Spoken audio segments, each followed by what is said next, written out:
नाम के लड़के से। वह एक ऊंची इमारत पर राइफल लेकर खड़ा होता है। दूर से वह एक आदमी को अपने क्रश के साथ ब्लाइंड डेट पर देखता है। वह लड़की को पसंद करता है, लेकिन अपनी फीलिंग्स बताने से डरता है। तभी सियोक अपनी राइफल से उसके दिल पर निशाना लगाकर गोली चलाता है। दर्शक हैरान होते हैं, लेकिन आदमी को कुछ नहीं होता, क्योंकि ये एक लव बुलेट है। फिर सियोक लड़की पर भी गोली चलाता है। अचानक दोनों को हिम्मत आ जाती है और वे एक दूसरे से प्यार कबूल कर लेते हैं और सबके सामने गले मिलते हैं। लोग उनका ये बर्ताव देखकर कंफ्यूज हो जाते हैं। अपना मिशन पूरा करके सियोक घर लौटता है। हमें पता चलता है कि वह एक लव एंजल है, जिसने 500 साल पहले अपने पंख खो दिए थे। अब वह इंसानों की तरह अपने 3 दोस्तों के साथ रहता है, जो भी उसी जैसे हैं। उनमें से एक शापित है और वह कुत्ता बन गया है। सियोक परेशान है क्योंकि उसके दोस्त आलसी है और कोई भी घर साफ नहीं करना चाहता। हालत ये हो गई है कि जो दोस्त कुत्ता बन गया है, वह फर्श पर पेशाब तक कर देता है। वे आपस में लड़ने लगते हैं। हर कोई जिम्मेदारी से बचना चाहता है। आखिरकार सियोक हार मानकर खुद ही घर साफ करता है। पता चलता है कि सियोक उनका नौकर बनकर रहता है, क्योंकि उसे अतीत की घटना का गिल्ट है। फ्लैशबैक में हमें 500 साल पहले का दृश्य दिखाया जाता है, जब उनका मिशन एक नौकर और एक राजकुमारी को प्यार के तीर मारकर जोड़ना था, ताकि उनकी खूबसूरत प्रेम कहानी बने। लेकिन सियोक खुद उस नौकरानी से प्यार करने लगा और उसे बचाने के चक्कर में मिशन फेल हो गया। नतीजा ये हुआ कि उन सभी पर अभिशाप लगा। उनके पंख गायब हो गए और वे साधारण इंसान बनकर रह गए। अब उन्हें लगता है कि अभिशाप तोड़ने का एक ही तरीका है। जो लोग अपने प्यार का इजहार नहीं कर पाते, उन्हें प्यार के तीर मारते रहना, तब तक कि जब तक वे अपने असली रूप में नहीं आ जाते। वापस वर्तमान में सियोक अपने दोस्तों के लिए खाना बनाता है और उनकी सेवा करता है। वह कुत्ते बने दोस्त को टहलाने भी ले जाता है। सच में दर्शकों, ये दिल तोड़ देने वाला है। प्यार आपको बर्बाद कर सकता है और बेचारा सियोक आज भी खुद को दोषी मानता है। यही सच्चे प्रेमी की किस्मत होती है। अगले दिन हम हमारी हीरोइन बेक से मिलते हैं, जो एक जानवरों के क्लिनिक में काम करती है। उसके सारे सहकर्मी उसकी खूबसूरती से जलते हैं और जो भी उसे देखता है पहली नजर में ही प्यार कर बैठता है। लेकिन एक नर्स सबको बताती है कि बेक खूबसूरत जरूर है, पर उस पर अभिशाप है। जिसे भी वो पसंद करती है या डेट करती है, उसका बुरा हाल हो जाता है। वह कुछ किस्से सुनाती है। पहला लड़का जिसे बेक ने बचपन में पसंद किया था, उसकी उंगली टूट गई।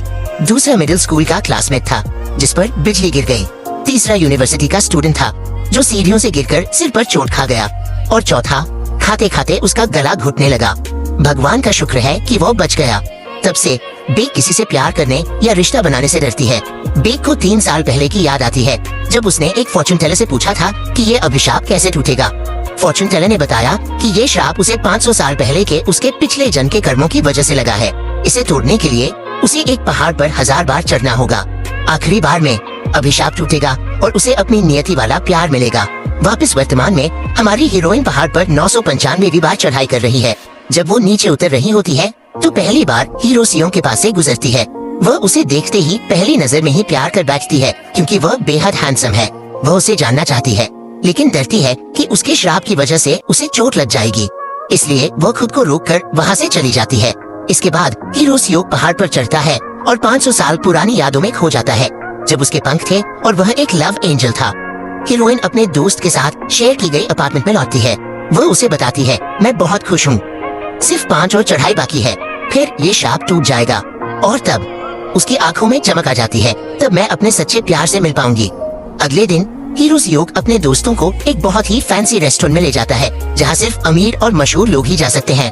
पता चलता है कि रेस्टोरेंट का मालिक उनका राज जानता है। वह खुद उन्हें सर्व करता है, उनका बिल भी नहीं लेता और जो कुछ भी चाहिए देता है। फ्लैशबैक में दिखाया जाता है कि उसके दादा, जो कि असल मालिक थे, उनको भी उनकी असली पहचान का पता था। मरने से पहले दादा ने उसे वादा करवाया था कि वो हीरो और उसके दोस्तों का ख्याल रखेगा, क्योंकि वे जानते थे ये कोई आम इंसान नहीं, बल्कि प्यार के फरिश्ते हैं। पूरा परिवार अपनी दौलत इन फरिश्तों की वजह से ही मानता है। ये मदद करना उनके खानदान का फर्ज बन चुका है, पर दादा से दादा को, और अब उस तक पहुंचा है। पहले तो रेस्टोरेंट का मालिक कहानी पर यकीन नहीं करता था, लेकिन जब उसने खुद हीरो से मिलकर सच्चाई जाननी चाहिए, हीरो ने उसकी मदद की और उसे उसकी जिंदगी के प्यार से जुड़वा दिया। उस दिन से वह अपने दादा के वादे को पूरा कर रहा है, चुपके से उन फरिश्तों का ख्याल रखता है, जिन्होंने कभी उसके पूरे खानदान का भाग्य बदल दिया था। उस रात हीरो सियोक हमेशा की तरह पहाड़ की तरफ जाता है, लेकिन वापसी में उसे सड़क पर एक गाड़ी उसके रास्ते में खड़ी मिलती है। वो आगे नहीं निकल पाता, इसलिए पास के रेस्टोरेंट में पूछने जाता है, ये किसकी गाड़ी है। अंदर हमारी हीरोइन ज्यादा नींबू पानी पीकर पूरी तरह बेहोशी की हालत में बैठी है। जैसे ही वो हीरो को देखती है, लड़खड़ाती हुई उसकी तरफ बढ़ती है और अस्पष्ट आवाज में बड़बड़ाती है, ये तो मेरा बेब है, और फौरन उसकी बाहों में गिरकर बेहोश हो जाती है। सीओ का मुंह खुला का खुला रह जाता है। उसे समझ नहीं आ रहा ये सब क्या हो रहा है। रेस्टोरेंट की मालकिन तुरंत मौके का फायदा उठाती है और हीरो पर आरोप लगाती है, अगर ये तुम्हें बेब बुला रही है तो मतलब ये तुम दोनों की साजिश है, या तो बिल भरो या फिर मैं पुलिस को बुला लेती हूँ। विवश होकर हीरो उसका बिल भर देता है और बेहोश हीरोइन को अपनी गाड़ी में उठा लेता है, लेकिन उसे पता नहीं कि वो कहाँ रहती है, इसलिए वह सोचता है चलो इसे पुलिस स्टेशन छोड़ाता हूँ, जब होश में आएगी तो खुद घर चली जाएगी। उसी रात पुलिस को पहाड़ में 2 लड़कियों की लाशें दबी हुई मिलती है। पता चलता है कि वे 30 साल से गायब थी। ओ नहीं दर्शकों, अब कहानी गर्मा रही है। हमें लगा ये एक प्यार की कहानी है, लेकिन अचानक ये मिस्ट्री बन गई है। अगले दिन हीरो सीओ को पुलिस का फोन आता है। जिस लाश की पहचान हुई है वो उसी लड़की की है जिसे वो 500 साल से ढूंढ रहा था, उसकी एकमात्र सच्ची प्रेमिका। हीरो टूट जाता है। वह तुरंत पुलिस स्टेशन पहुंचता है, जहां उन्होंने उसे उसका स्कार्फ दिखाया। उस स्कार्फ को देखते ही उसे आखिरी दिन की याद आ जाती है। वही स्कार्फ पहने उस रात उसने उससे प्यार का इजहार किया था और पहाड़ पर मिलने को कहा था। वह सारी रात इंतजार करता रहा पर वो कभी नहीं आई। जब वो उसके घर पहुंचा तो पूरा परिवार रो रहा था, वो गायब हो चुकी थी। उसी पल उसे एहसास हो गया था कि कुछ बहुत बुरा हुआ है। वर्तमान में वह पुलिस के साथ उस जगह पहुंचता है जहां उसकी लाश मिली थी। वह दुख से टूटकर गिर पड़ता है, ये जानकर कि उसकी लाश इन सभी सालों में पहाड़ पर उसके बिल्कुल पास ही दफन थी और उसे कभी पता ही नहीं चला। इस बीच हीरोइन पुलिस स्टेशन में बिना याददाश्त के होश में आती है कि कल रात आखिर हुआ क्या था। वह पहाड़ वाले रेस्टोरेंट में वापस जाती है ताकि पता लगा सके कि क्या हुआ था। रेस्टोरेंट की मालकिन उसे बताती है, तुम्हारा बॉयफ्रेंड यहाँ आया था, तुम्हें उठा कर ले गया और फिर तब से हमने तुम्हें नहीं देखा। हीरोइन उलझन में पड़ जाती है और उसके चेहरे को याद करने की कोशिश करती है, लेकिन वो बिल्कुल याद नहीं कर पाती। तभी उसकी नजर एक अकेली बैठी लड़की पर पड़ती है और वह उसके पास बैठ जाती है। वह लड़की एक नर्स निकलती है और अपने खुद की शराब की कहानी सुनाने लगती है। वे बातें करते रहे और देखते ही देखते एक दूसरे से काफी घुल मिल गए। वे रेस्टोरेंट से साथ साथ निकले। उसी रात हमेशा की तरह सीओ पहाड़ से नीचे उतरा। आसमान से धीरे धीरे बर्फ गिर रही थी। तभी उसने देखा एक आदमी सड़क पर अपने कुत्ते को छोड़कर चला गया। टूटा हुआ दिल लेकर सियोक ने कुत्ते को साथ लिया और उस आदमी का पीछा किया।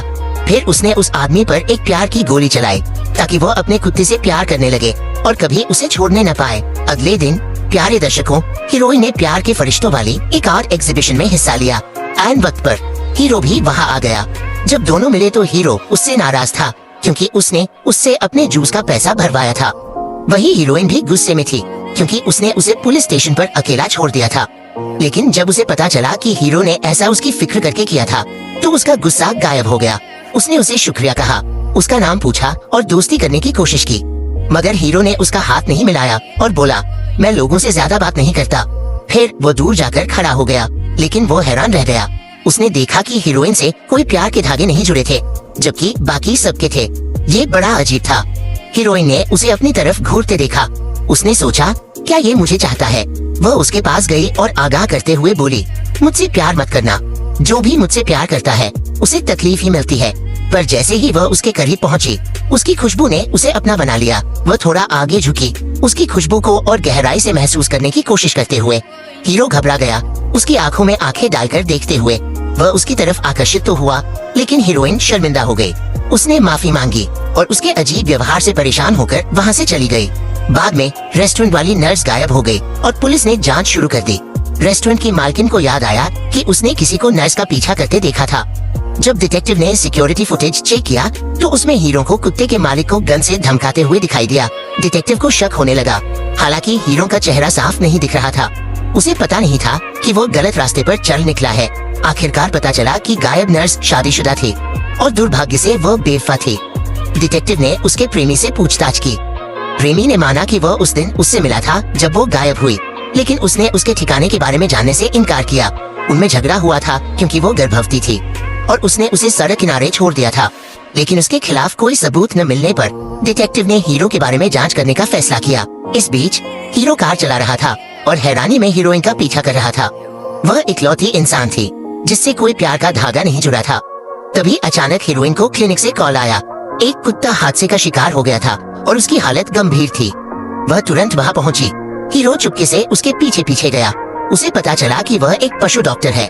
हीरोइन ने कुत्ते की जान बचाई और फिर घर लौट आई। अब हीरो को उसका पता मालूम हो गया था और वह जानने को बेकरार था कि उससे प्यार का धागा क्यों नहीं जुड़ा। उस रात उसने सपना देखा कि हीरोइन उसके पास आकर चेतावनी दे रही है, मुझसे प्यार मत करना। वह घबराकर जाग गया और देखा कि उसका दोस्त जो अभी कुत्ते के रूप में था उसके बगल में सो रहा है। अगले दिन डिटेक्टिव ने उस कुत्ते के मालिक को ढूंढ निकाला जिसे हीरो ने धमकाया था। लेकिन हैरानी की बात ये थी कि आदमी बोला वो बंदूक असली थी ही नहीं। वह लड़का तो बहुत अच्छा निकला, मैं तो उससे फिर से मिलकर उसे धन्यवाद देना चाहूँगा, उसने मेरे कुत्ते की जान बचाई थी।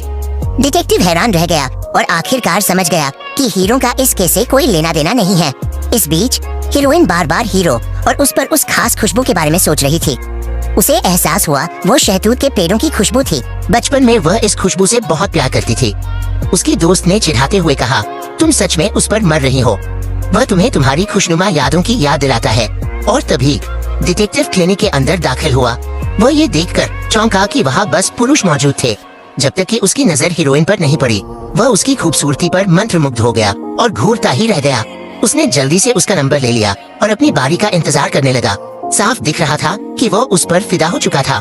इसी दौरान हीरो भी उसी हीरोइन के बारे में सोच रहा था। अपने दोस्त के कुत्ते वाले रूप को बहाना बनाकर उसने क्लिनिक जाने का फैसला किया। जब हीरोइन ने उसे देखा तो खुशी से झूम उठी। उसे लगा कि ये किस्मत का खेल है जो उन्हें फिर से मिला रही है। वह चोरी चोरी उसे देखती रही और मुस्कुराती रही। लेकिन हीरो को क्लिनिक में इतने सारे मर्द देखकर गुस्सा आने लगा। उसे दूसरे ग्राहकों के साथ हंसते और बात करते देखकर वो जेलस होने लगा। इधर डिटेक्टिव अभी भी इंतजार कर रहा था और उसने हीरो को देखा। उसने हीरो पर ध्यान दिया और उसे लगा कि ये उसका मुकाबला हो सकता है। हीरो ने जब डिटेक्टिव को देखा तो वो हैरान रह गया। उसे याद आया कि ये तो 500 साल पहले उसके पिछले जन्म में एक राजकुमार था। वो उसे अच्छी तरह याद कर पाया, लेकिन डिटेक्टिव बस उसे घूर रहा था क्योंकि हीरो भी उसी जितना ही हैंडसम था और पूरे कमरे में सिर्फ वही उसका असली प्रतिद्वंदी लग रहा था। कुछ ही देर बाद हीरोइन को पता चला कि उस हादसे वाले कुत्ते का मालिक मर चुका है। वह दुखी हो गई। मालिक के लिए नहीं बल्कि उस बेचारे कुत्ते के लिए जिसका अब कोई नहीं था। डिटेक्टिव ने मौका देखा और कुत्ते को गोद लेने की पेशकश की। लेकिन जब हीरोइन को पता चला कि वो सिंगल है और डिटेक्टिव का काम करता है तो उसने मना कर दिया।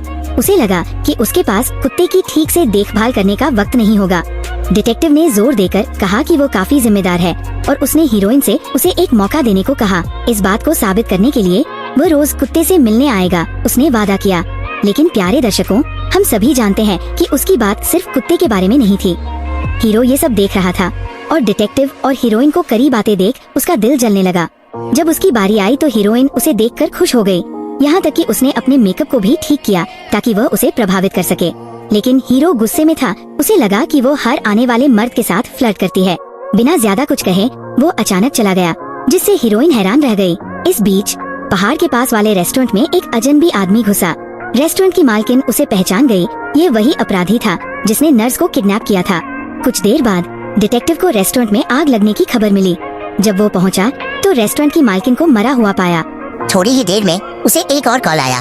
दूसरा गवाह भी मारा जा चुका था। स्टेशन पर वापस आकर डिटेक्टिव ने अपनी टीम के साथ केस पर चर्चा की। उसे यकीन नहीं हो रहा था कि दोनों गवाह एक ही दिन में मर गए। ये कोई संयोग नहीं हो सकता था। उन्हें समझ आया कि अपराधी ने जरूर अपने पीछे के निशान मिटाने के लिए उन्हें मार डाला होगा। डिटेक्टिव तीसरे गवाह को लेकर चिंतित हो गया। वह व्यक्ति जिस दिन नर्स गायब हुई थी उसके साथ था, लेकिन उसे ये नहीं पता था कि वो व्यक्ति हीरोइन ही थी। उस रात हीरोइन घर जाते समय एक सुनसान रास्ते से होकर निकली। उसे लगा कोई उसका पीछा कर रहा है। डर से उसने भागना शुरू किया, लेकिन ठोकर खाकर गिर पड़ी। जैसे ही अपराधी उसे नुकसान पहुंचाने के इरादे से आगे बढ़ा, ठीक उसी वक्त हीरो वहां आ पहुंचा। उसने अपराधी से जमकर मुकाबला किया। एक जोरदार प्रहार से उसे जमीन पर गिरा दिया और उसकी टोपी उतारते उतारते रह गया ताकि उसका चेहरा देख सके। तभी अचानक हीरोइन की तरफ कांच के टुकड़े गिरने लगे। हीरो ने तुरंत उसे बचाने के लिए अपने शरीर से ढक लिया। कांच के टुकड़े उसके सिर पर लगे और इसी का फायदा उठाकर अपराधी भाग निकला। हीरोइन हैरान थी कि हीरो ने उसके लिए ऐसा किया, लेकिन उससे भी ज्यादा चौंकाने वाली बात ये थी कि उसे एक खरोंच तक नहीं आई थी। वह तो इसी की आदी हो चुकी थी कि जो भी उसकी परवाह करता उसे चोट जरूर लगती। वह उसके पास आई और ध्यान से उसे जांचने लगी। रुको, कोई टूटी पसली नहीं, हाथ में फ्रैक्चर भी नहीं, तुम बिल्कुल ठीक हो। क्या तुम इंसान भी हो? हीरो ने उसे आश्वस्त किया कि वो पूरी तरह ठीक है। राहत के इस एहसास में वह इतनी भावुक हो गई कि उसने उसे गले लगा लिया। उसे लगा शायद अब वो शाप टूट गया है, लेकिन फिर अचानक उसे एहसास हुआ कि वो क्या कर रही है। झट से पीछे हटी, उसकी जान बचाने के लिए धन्यवाद दिया और चली गई। कुछ देर बाद हीरोइन ने रेस्टोरेंट में अपनी दोस्त से मुलाकात की और सारी घटना सुनाई। हीरोइन ने सोचा कि जो व्यक्ति उसका पीछा कर रहा था वह उसका कोई पागल दीवाना होगा, इसलिए उसने पुलिस को खबर नहीं की। उसने कहा कि वो उम्मीद कर रही है कि हीरो ही उसकी नियति होगा, लेकिन उसकी दोस्त ने याद दिलाया, तुम्हें अभी 5 बार और उस पहाड़ पर चढ़ना बाकी है। श्राप तभी टूटेगा जब तुम पहाड़ पर चढ़ोगी और वापस आओगी। अगले दिन हीरोइन फिर से पहाड़ पर चढ़ी, प्रार्थना करते हुए, कृपया इस श्राप को तोड़ दो, मैं तुम्हारे भेजे किसी भी आदमी को स्वीकार करूंगी। बस वही होना चाहिए, मैं किसी और को नहीं चाहती, बस उसे चाहती हूँ। लेकिन जब वो नीचे उतरी तो हैरान रह गई कि रेस्टोरेंट जलकर खाक हो चुका था और रेस्टोरेंट की मालकिन मर चुकी थी। पुलिस आग का कारण जांच रही थी। बाद में हीरोइन क्लिनिक लौटी और हीरो को फोन कर बहाने से बुलाया। उसने कहा कि वह अपने कुत्ते को मुफ्त जांच के लिए ले आए, लेकिन हीरो अभी भी नाराज था। उसने ठंडे स्वभाव में बात की और फोन काट दिया, जिससे हीरोइन को शर्मिंदगी महसूस हुई। उसे एहसास हुआ कि शायद वह जबरदस्ती कर रही थी। थोड़ी हिचकिचाहट के बाद हीरो अपने दोस्त को, जो अभी भी कुत्ते के रूप में था, लेकर क्लिनिक जाने का फैसला किया। ठीक उसी वक्त डिटेक्टिव भी अपने नए अपनाए गए कुत्ते को देखने पहुंचा। हीरो को डिटेक्टिव को अपने से पहले अंदर जाते देख गुस्सा आया, खासकर जब उसने उन्हें फिर से साथ मजाक करते देखा। इससे उसे जलन होने लगी। जब उसकी बारी आई तो हीरोइन ने बताया कि उसके कुत्ते को वजन कम करने के लिए ज्यादा व्यायाम की जरूरत है।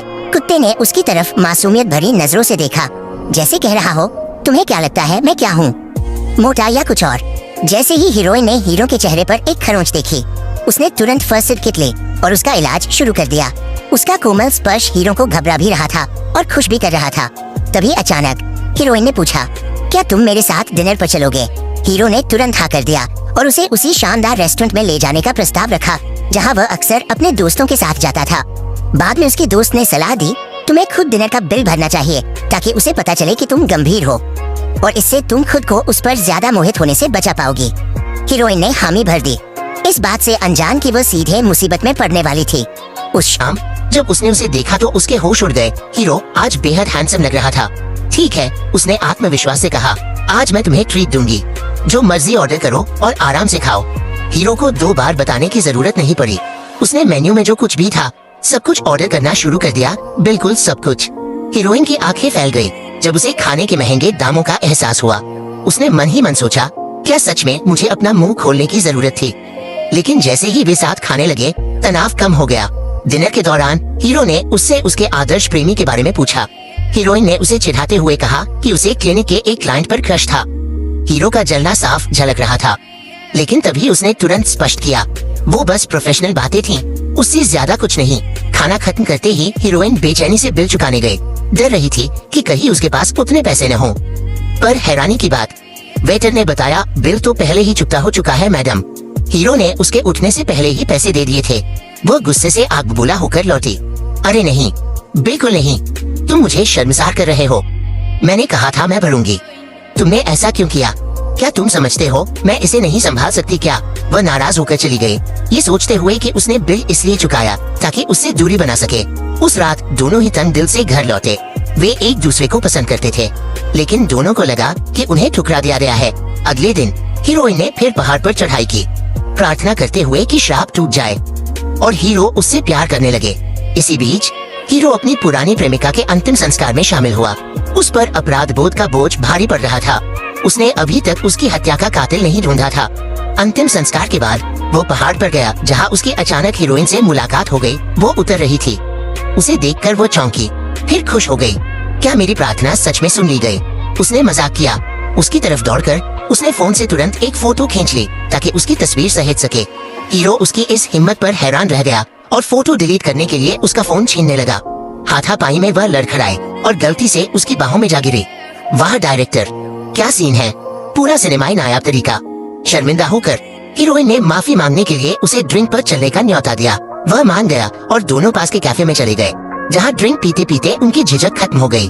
हीरोइन ने अपना राज खोलते हुए कहा, मुझे इस पहाड़ पर 1000 बार चढ़ना है, अब सिर्फ 3 बार बाकी है। उसके बाद मुझे अपने सच्चे प्यार से मिलना है। फिर अचानक गंभीर होकर पूछा, लेकिन तुम प्यार से दूर क्यों भागते हो? हीरो ने अपना दर्द बयां किया।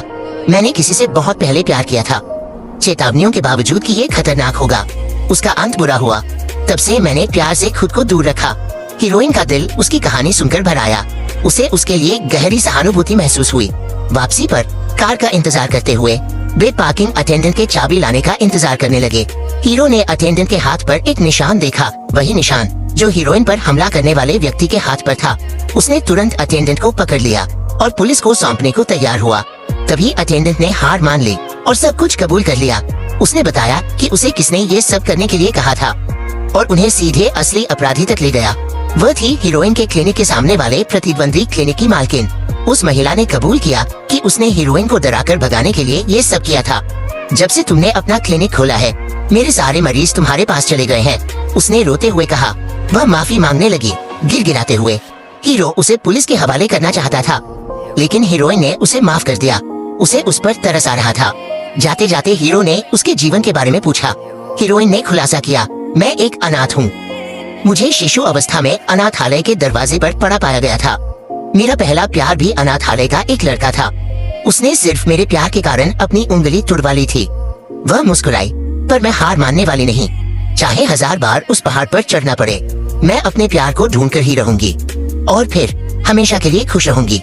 हीरो उसकी कहानी सुनकर भावुक हो उठा और सच कहूँ तो प्यारे दर्शकों, मेरी भी आंखें नम हो रही हैं। उसने उसे घर छोड़ा और दोनों ने विदा ली। लेकिन उसी रात हीरो को 500 साल पुरानी यादें साफ साफ आने लगी। उसे याद आया कि कैसे वह और उसका दोस्त पंखों वाले लव एंजल्स थे। हीरो उनमें एक राजकुमार था जो लव एरोस चलाकर लोगों को जोड़ता था।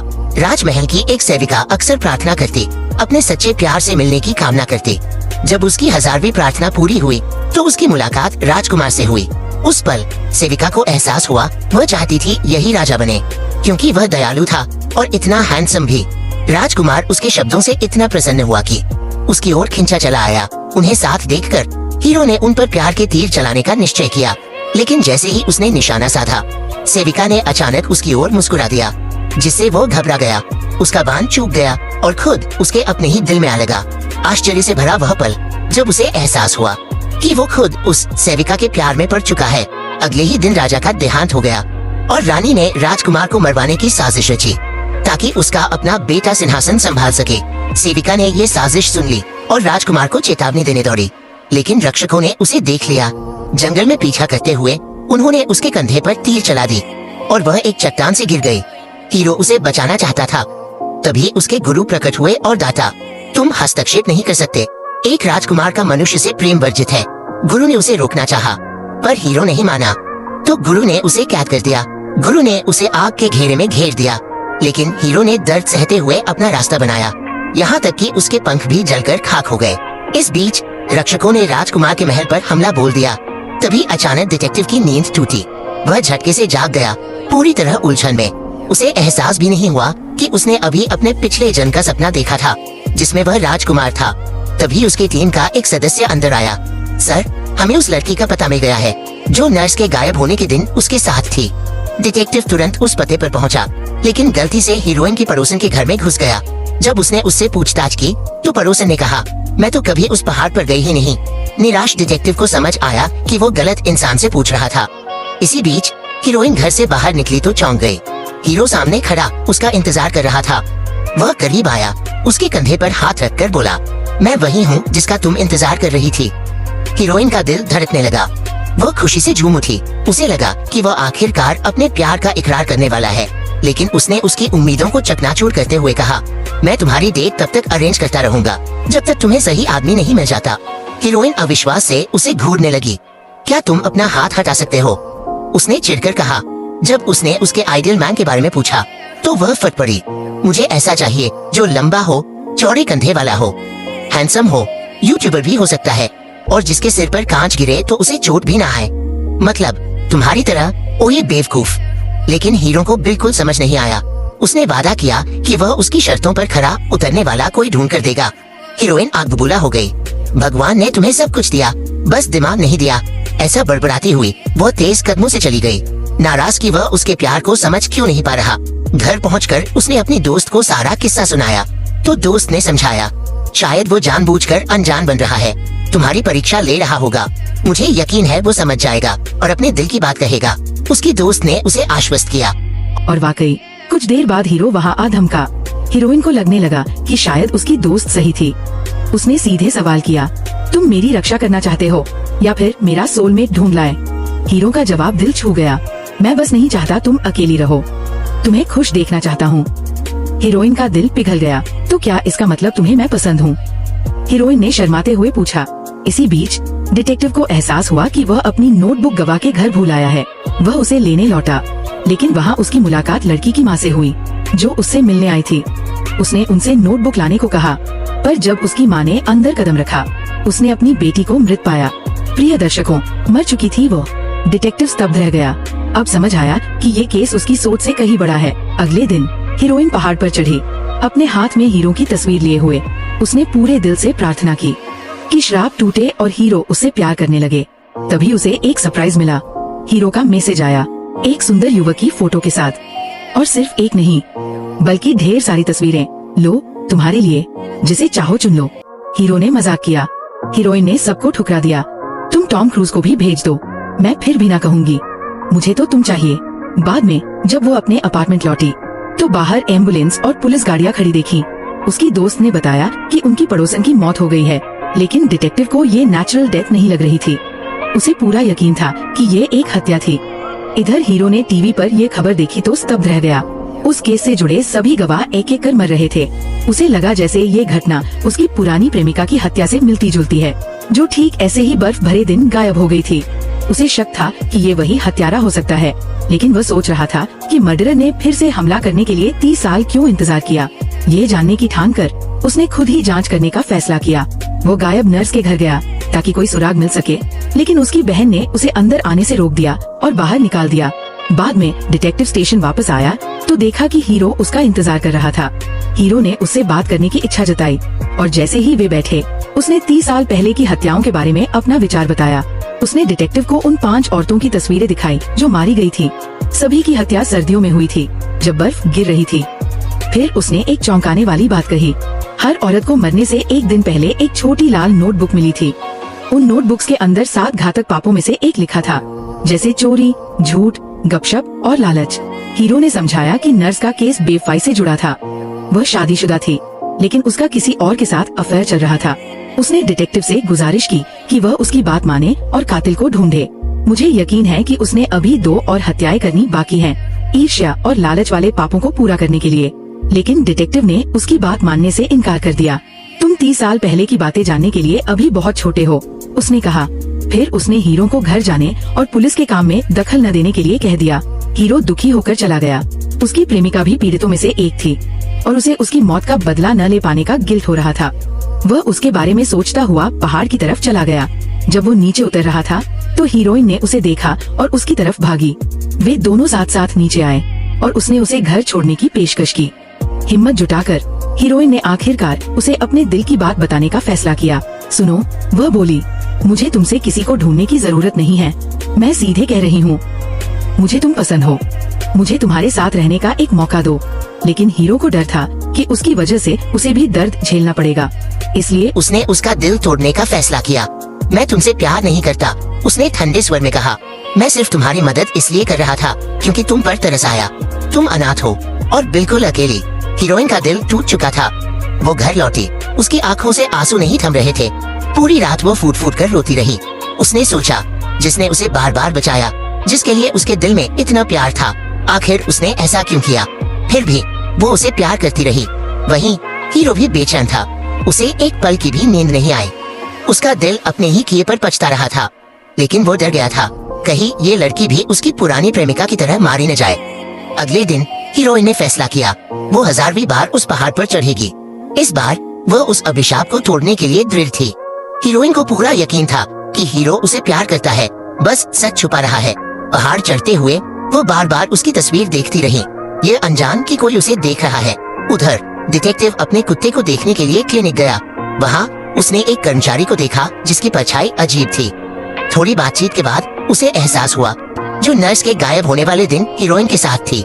अचानक सब समझ में आया, हीरोइन वही गायब गवाह थी जिसे वे ढूंढ रहे थे। ये जानकर कि वो खतरे में है, डिटेक्टिव उसे ढूंढने दौड़ा। इधर हीरो क्लिनिक गया ताकि हीरोइन से माफी मांग सके, लेकिन उसे पता चला कि वह नर्स के केस की आखिरी गवाह है। वो घबरा गया। वो उसे बचाने के लिए पहाड़ की तरफ भागा, लेकिन जब वो पहुंचा तो हैरान रह गया। वहाँ उसके पुराने गुरु खड़े थे। तुम एक इंसान से प्यार नहीं कर सकते, गुरु ने उसे याद दिलाया। 500 साल पुरानी यादें हीरो के दिमाग में तेजी से घूमने लगी। उसे याद आया जब उसने पहाड़ की तलहटी में अपनी प्रेमिका को मृत पाया था, लेकिन तभी उसे एहसास हुआ उसके गुरु ने ही उसे मारा था। हीरो गुस्से से भर गया और बदला लेने के लिए अपने गुरु पर टूट पड़ा, लेकिन गुरु बहुत ताकतवर था, बहुत ताकतवर। हीरो ने जितनी भी कोशिश की वह गुरु पर एक भी वार नहीं कर पाया, बल्कि उसे खुद ही चोट लग रही थी। उसका पूरा शरीर घावों से भर गया। लेकिन फिर गुरु ने एक झटका देने वाला रहस्य खोला, उसकी प्रेमिका अभी भी जिंदा थी। इसी बीच हीरोइन 1000वीं बार चढ़ाई करके आखिरकार पहाड़ की चोटी पर पहुंची गई। उसे पीछे किसी के होने का एहसास हुआ और वह लड़खड़ाकर गिरने ही वाली थी, लेकिन ठीक समय पर डिटेक्टिव आ गया और उसे बचा लिया। हीरोइन हैरान थी, क्या यही उसका सोलमेट था? डिटेक्टिव ने उसे वापस गाड़ी में बैठाया और केस तथा गायब नर्स के बारे में सब कुछ समझाया। आप उसे देखने वाली आखिरी शख्स थी, उसने कहा। तभी हीरोइन को याद आने लगा, उस दिन उसने किसी को पूरा काले कपड़ों में देखा था, लेकिन नींबू पानी की वजह से थोड़े नशे में होने के कारण उसका चेहरा याद नहीं आ रहा था। स्टेशन पहुंचते ही हीरोइन को वहां हीरो का उसके लिए इंतजार करते देखकर सदमा लगा। उसकी सुरक्षा को लेकर परेशान हीरो के शरीर पर उसके गुरु से हुई लड़ाई के घाव थे। वह तुरंत उसके पास भागी और उसके जख्मों का इलाज करने लगी। ये देखकर डिटेक्टिव को जलन होने लगी। उसने अपने साथी से झगड़ते हुए कहा, ये दोनों जरूर रिश्ते में हैं। साथी हंसते हुए बोला, ये तो बस एक डॉक्टर है, वह भी पशुओं की। तुम समझते क्या हो? क्या ये आदमी कोई कुत्ता है? और तभी जिला अटॉर्नी कमरे में दाखिल हुआ। अटॉर्नी ने हीरो को तुरंत पहचान लिया और बड़े आदर से बात की। अरे बाप रे, ये तो बड़े कनेक्शन वाले लगते हैं। डिटेक्टिव्स ने एक दूसरे से कानाफूसी की। सभी हैरान थे, आखिर ये नौजवान हीरो जो उनसे उम्र में छोटा था, वीआईपी जैसा बर्ताव क्यों पा रहा था? ये सोचकर कि शायद ये किसी ताकतवर परिवार से है, सभी ने उसके साथ वैसा ही सम्मान दिखाना शुरू कर दिया। जब हीरोइन के जाने का समय आया तो हीरो और डिटेक्टिव दोनों ही झगड़ पड़े। मैं इसे घर छोड़ने जाऊंगा। नहीं, मैं जाऊंगा। आखिरकार उन्होंने हीरोइन को फैसला करने दिया। और सोचिए क्या हुआ, उसने हीरो को चुना। जी हाँ, उसका दिल तोड़ने और उसकी उम्मीदों को कुचलने के बाद भी वो अब भी उससे प्यार करती थी। क्या ये कोई बॉलीवुड ड्रामा है? दिल टूटने से लेकर पागलपन तक सब कुछ मौजूद है यहाँ। वह उसे क्लिनिक ले गई ताकि उसके घावों का इलाज पूरा कर सके। हीरो ने उसकी सुरक्षा को लेकर चिंता जताई और केस से दूर रहने को कहा, पर उसने मना कर दिया। मेरे पास खोने को कुछ नहीं है, उसने कहा। उसकी इस हिम्मत ने हीरो को प्रभावित किया और उसने उसकी सुरक्षा के लिए उसके साथ रहने का फैसला किया। अगले दिन हीरो ने अपने दोस्तों से कहा कि वे घर का ख्याल रखें क्योंकि वह ज्यादा समय नहीं दे पाएगा। तभी अचानक कुत्ते के रूप में उसका बैठा और बीमार हो गया। सभी उसे तुरंत क्लिनिक ले गए। ध्यान दे दोस्तों, कुत्तों को चॉकलेट नहीं देनी चाहिए, ये उनके लिए टॉक्सिक है। हीरोइन ने कुत्ते को बचा लिया और निगरानी के लिए उसे एक पिंजरे में रख दिया। हीरोइन ने हीरो को आश्वस्त किया कि कुत्ता ठीक हो जाएगा, लेकिन वो हैरान थी कि हीरो के अपने घाव इतनी जल्दी कैसे भर गए। क्या तुम घबराए हुए हो? हीरो ने बात बदलने की कोशिश करते हुए उसे अपने दोस्तों से मिलवाया, लेकिन तभी बातचीत के बीच में ही उसका कुत्ता वापस इंसानी रूप में बदल गया और पिंजरे से बाहर आ गया। हीरो घबरा गया, उसे डर था कि कहीं उनका राज खुल न जाए। उसने जल्दी से दोस्तों से कुत्ते को ले जाने को कहा, लेकिन तभी क्लिनिक की नर्स ने खाली पिंजरा देख लिया। हीरोइन ने बाहर एक ऐसा ही दिखने वाला कुत्ता देखा और समझा कि शायद वही है, लेकिन हीरो ने तुरंत कहा, अरे नहीं, ये मेरा कुत्ता नहीं है, मेरा तो खुद ही घर चला गया। वो बहुत ट्रेंड है। बाद में डिटेक्टिव 30 साल पुराने उन हत्याकांडों के बारे में हीरो के दावों पर सोचता रहा। उसने खुद जांच करने का फैसला किया। सर्च वारंट मिलते ही डिटेक्टिव नर्स के घर पहुंचा। वहां उसे एक लाल रंग की नोटबुक मिली जिसके अंदर बेफाई शब्द लिखा था। डिटेक्टिव को समझ आया हीरो सच कह रहा था। दोनों केस आपस में जुड़े हुए थे। वापस स्टेशन पहुंचकर उसने डिस्ट्रिक्ट अटॉर्नी से 30 साल पुराने उस घटनाक्रम के बारे में पूछताछ की। अटॉर्नी ने बताया, उस स्कूल की 2 लड़कियां एक जैसे कपड़े पहने हुए गायब हो गई थी। पुलिस ने हर जगह तलाशी ली, लेकिन केवल उनके कपड़े मिले, लड़कियां नहीं। जिस भी गवाह को उन्होंने ढूंढा वह अंत में मरा हुआ मिला। आखिरकार सबूतों की कमी के कारण उन्हें केस बंद करना पड़ा, लेकिन 1 साल बाद एक जवान डिटेक्टिव ने फिर से जांच शुरू की। वो डिटेक्टिव हमारा हीरो था, अपनी खोई हुई प्रेमिका को ढूंढ रहा था। उसने लाल नोटबुक्स का पता लगाया जो हर विक्टिम के पास उनकी मौत से 1 दिन पहले पहुंचती थी। हत्यारा नोटबुक भेजकर पीड़ितों से उनके पाप कबूल करने को कहता था, लेकिन हीरो की प्रेमिका को ऐसी कोई नोटबुक नहीं मिली थी, जिससे उसे लगा कि वह गलती से मारी गई, क्योंकि वो अपनी दोस्त के कपड़े पहने हुई थी। हीरो ने हत्यारे का पता लगा लिया, लेकिन आखिरी पल में वह उससे छूट गया। अगले दिन हीरोइन क्लिनिक से बाहर आई तो देखा कि हीरो उसका इंतजार कर रहा है। उसने कहा कि अब वो उसका पर्सनल बॉडीगार्ड बन गया है। वो उसके साथ हर जगह जाने लगा, यहाँ तक कि उसके खाने पीने की चीजें भी पहले खुद चखकर चेक करता कि कहीं जहरीली तो नहीं। हीरोइन उसका ये ध्यान देखकर बहुत खुश होती। भले ही वो उसके साथ चिपका रहता, पर उसे कोई परेशानी नहीं थी। लेकिन एक दिन जब वे रेस्टोरेंट में हीरोइन की दोस्त के साथ बैठे थे, हीरो ने उसके दोस्त को एक चम्मच खाना खिला दिया। अरे बाप रे! दर्शकों, हीरोइन का दिल जलने लगा, उसे जलन होने लगी। वह तो प्लेट उठाकर उसके सिर पर मारने ही वाली थी। मनाने के लिए हीरो ने खुद उसे खाना खिलाया, और जब वो चलने के मूड में नहीं थी तो उसे पीठ पर लादकर घर तक ले आया। आह, क्या रोमांस था, या कहूँ रोमांटिक ड्रामा। अगले दिन डिटेक्टिव ने उसे बुलाया क्योंकि वह उसे हिप्नोसिस के जरिए उस दिन की यादें वापस लाने में मदद करना चाहता था। हीरोइन मान जाती है, और जब वो सम्मोहन में सो जाती है तो उसे अपराधी दिखाई देता है। उसने समझ लिया कि वो नर्स का अपहरण कर रहा था, जिससे वो घबरा जाती है और डर जाती है। जागने से ठीक पहले उसे अपने पिछले जीवन का एक टुकड़ा याद आता है। उसी पल वो डिटेक्टिव को एक राजकुमार के रूप में देखती है, जिससे वो हैरान रह जाती है। वो उलझन में जागती है। बाद में हीरो उसे घर छोड़ने आता है और ठंड से बचाने के लिए अपना स्कार्फ उसे लपेट देता है। वह उसे बताता है कि कल बर्फबारी होने वाली है, और यही वह समय होता है जब आमतौर पर हत्याएं होती है। वह उससे वादा लेता है कि वह उसके बिना घर से बाहर नहीं निकलेगी। इससे हीरोइन खुश हो जाती है, क्योंकि उसे एहसास होता है कि वह उसकी परवाह करता है, इसलिए वो हाँ कर देती है। अगले दिन वो घर पर रहती है, लेकिन तभी उसकी दोस्त उसे सुपरमार्केट चलने के लिए कहती है। पहले तो वह मना कर देती है, उसने हीरो को वादा किया था ना, लेकिन दोस्त जिद करती है, बस थोड़ी देर की बात है। आखिरकार हीरोइन दुकान के बाहर उसका इंतजार करने लगती है। तभी अचानक एक चीख सुनाई देती है। वह घबराकर आवाज की तरफ भागती है, पर जब दोस्त बाहर आती है तो हीरोइन गायब हो चुकी होती है। अब दोस्त पूरी जगह उसे ढूंढने लगती है। वह आवाज का पीछा करती है और देखती है कि हीरोइन एक घायल कुत्ते का इलाज कर रही है। इसी बीच हीरो उसकी चिंता में उसके घर पहुंचता है, लेकिन जब वहाँ उसे नहीं पाता तो घबराकर सीधे क्लिनिक की तरफ दौड़ पड़ता है। वहाँ उसे हीरोइन सही सलामत मिल जाती है, लेकिन वह उसे बिना बताए घर से निकलने के लिए डांटता है। फिर वह उसे गाड़ी में घर छोड़ने चलता है, जहाँ उसकी दोस्त उसे अंदर आने का इनवाइट देती है। जैसे जैसे रात होने लगती है, दोस्त सुझाव देती है, आप रात यही रुक जाइए। हीरो शर्मिंदा हो जाता है, लेकिन सोचता है अगर मैं चला गया और कुछ हो गया तो, और हाँ कर देता है। डिनर के दौरान उसकी दोस्त उसे चिढ़ाते हुए पूछती है, क्या तुम्हें हीरोइन पसंद है? वह जिद करके सवाल दोहराती है, क्या तुम्हें उस पर क्रश है या तुम उसे अट्रैक्टिव पाते हो? हीरो घबरा जाता है और गंभीर होकर कसम खाता है, मैं उससे प्यार नहीं करता, ना ही कोई रोमांटिक फीलिंग्स है, मैं सिर्फ उसकी सुरक्षा के लिए यहाँ हूँ। ये सुनकर हीरोइन का दिल टूट जाता है। वह दोस्त को डांटती है, उसने साफ कह दिया है कि वो प्यार नहीं करता, अब और कितना शर्मिंदा करवाओगी। रात हो चुकी थी, इसलिए हीरो हीरोइन के कमरे में सोने के लिए रुक जाता है। वह उसे बदलने के लिए कपड़े देती है और फिर अपनी दोस्त के साथ सोने चली जाती है। रात के सपने में हीरोइन को वही फॉर्चून टेलर दिखाई देता है, जो उससे कहता है, तुम्हें अपनी नियति स्वीकार करनी होगी और उस शख्स से प्यार करना होगा जिसने पहाड़ों पर तुम्हारा हाथ थामा था, वरना तुम मर जाओगी। वह डरकर जाग जाती है, दिल धड़क रहा है। उसी पल हीरो भी अपने पुराने प्यार के बारे में सपना देख रहा होता है।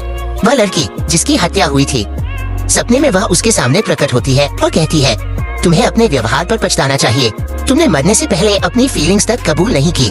वह इस सपने से इतना प्रभावित हो जाता है कि उसकी आंखों से आंसू बहने लगते हैं। तभी हीरोइन उसे जगाने के लिए उसके कमरे में आती है और उसे रोते हुए देखकर शॉक रह जाती है।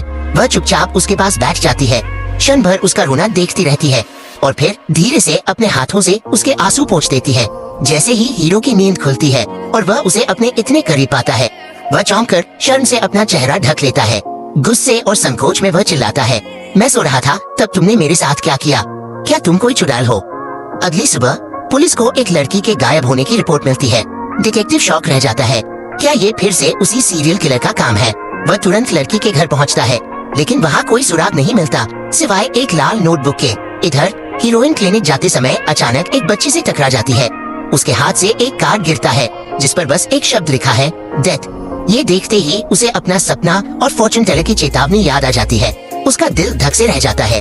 उसी दिन पुलिस को पता चलता है कि गायब हुई लड़की उसी सुपरमार्केट में थी जहां हीरोइन और उसकी दोस्त कल रात गए थे। उन्हें पूछताछ के लिए बुलाया जाता है और हीरो उसके साथ जाने पर जोर देता है।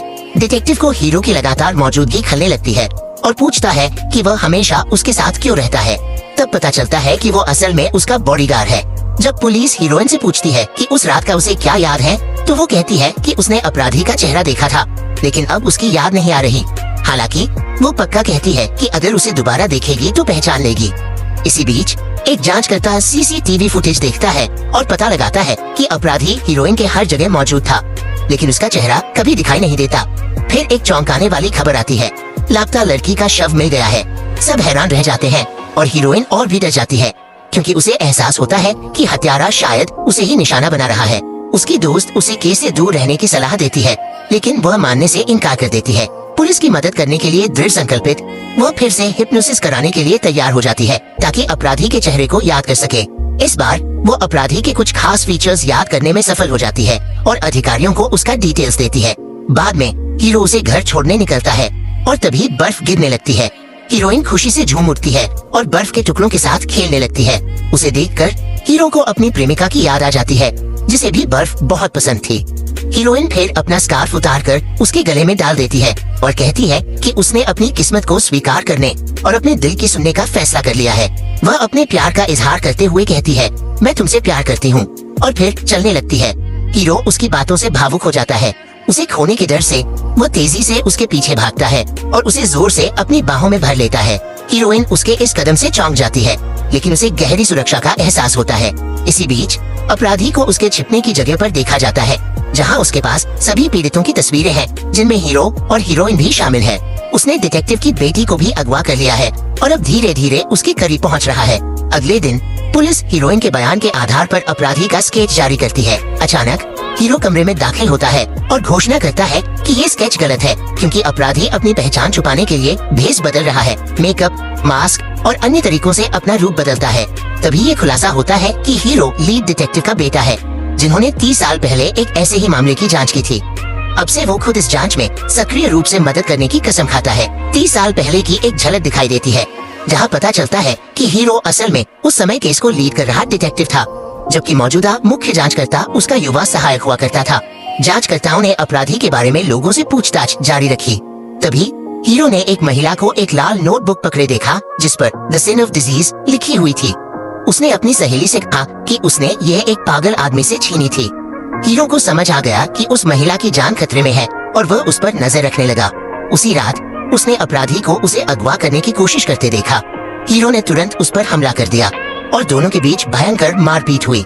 हालांकि अपराधी उसे जख्मी करने में कामयाब रहा और भागने की कोशिश करने लगा। वह सड़क पार करते हुए एक कार की चपेट में आ गया, जिसकी वजह से वो बेहोश होकर गिर पड़ा। हीरो उसे पकड़ने के लिए आगे बढ़ा, लेकिन तभी अचानक एक अजीब घटना घटी। हीरो का शरीर रूपांतरित होने लगा। एक अलौकिक परिवर्तन हुआ और वह एक नए रूप में पुनर्जन्म ले चुका था। इस अवसर का फायदा उठाकर अपराधी भागने में सफल हो गया। वर्तमान में वापस आते हैं। डिटेक्टिव हीरो के केस में शामिल होने से चिढ़ा हुआ और बेचैन था, लेकिन उसके सीनियर अधिकारी ने उसे अपराधी को पकड़ने के लिए हीरो के साथ मिलकर काम करने के लिए फोर्स किया। डिटेक्टिव ने अन्य दिल से हाँ कही और हीरो के साथ मीटिंग की। तभी हीरो ने खुलासा किया कि अपराधी एक मास्क पहनता है और अपनी पहचान छुपाने के लिए अपने रूप को बदलता रहता है। इसी बीच हीरोइन घर जाते समय अचानक महसूस करती है कि कोई उसका पीछा कर रहा है। जैसे ही वह रहस्यमय शख्स नजदीक आता है, वह डर से चीखती है और हमला करने के लिए तैयार हो जाती है। पर तभी पता चलता है कि यह तो एक पुलिस अधिकारी है, जिसे उसकी सुरक्षा के लिए तैनात किया गया है। चूँकि हीरो स्टेशन में केस पर काम कर रहा था, हीरो से दूर रहने का दुख उसे परेशान कर रहा था। घर पहुंचकर उसने अपनी दोस्त को अपने पिछले जन्म की यादों के बारे में बताया। मुझे याद आया कि मैं एक राजकुमार से शादी करने वाली थी, लेकिन किसी ने हस्तक्षेप करके हमारे विवाह को रोक दिया और यही बात एक युद्ध का कारण बन गई। तभी अचानक उसे अपने पंखों की धुंधली याद आई। इससे उसमें शक पैदा हुआ, क्या मैं कोई एंजल थी? उसकी दोस्त ने उसकी बातों पर यकीन नहीं किया और कहा, ये जरूर तुम्हारा कोई पाप है और अब तुम्हें इसकी सजा मिल रही है। इसी बीच हीरो चुपचाप उसके अपार्टमेंट के बाहर खड़ा था, गहरी नजरों से उसकी सुरक्षा सुनिश्चित कर रहा था। जब वो घर लौटा तो उसका साथी वहाँ उसका इंतजार कर रहा था और उसे चेतावनी दी, फिर किसी मनुष्य से प्यार करने की गलती मत करना। उसने उसे याद दिलाया कि उसे हीरोइन और डिटेक्टिव सैम के बीच एक रोमांस सेट करना होगा ताकि वे शादी कर सकें, क्योंकि यही उनकी नियति थी। लेकिन हीरो ने मना कर दिया और बिना जवाब दिए चला गया। अगले दिन हीरोइन ने उसे मैसेज भेजकर स्टेशन पर मिलने को कहा, पर हीरो जानता था कि वो सिर्फ उसे देखने का बहाना बना रही है, इसलिए उसने उससे मिलने से परहेज किया ताकि उसके सामने कमजोर न पड़ जाए। बाद में उसे पता चला कि अपराधी का पहला शिकार एक अनाथालय की डायरेक्टर थी। वह और डिटेक्टिव अनाथालय की असिस्टेंट से बात करने गए, जिसने बताया कि डायरेक्टर बच्चों के साथ बहुत बुरा व्यवहार करती थी।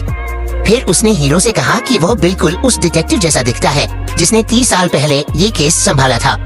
हीरो तनाव में आ गया, जबकि डिटेक्टिव को उस पर और भी ज्यादा शक होने लगा। जब वे स्टेशन वापस पहुँचे तो हीरोइन वहाँ पहले से ही मौजूद थी।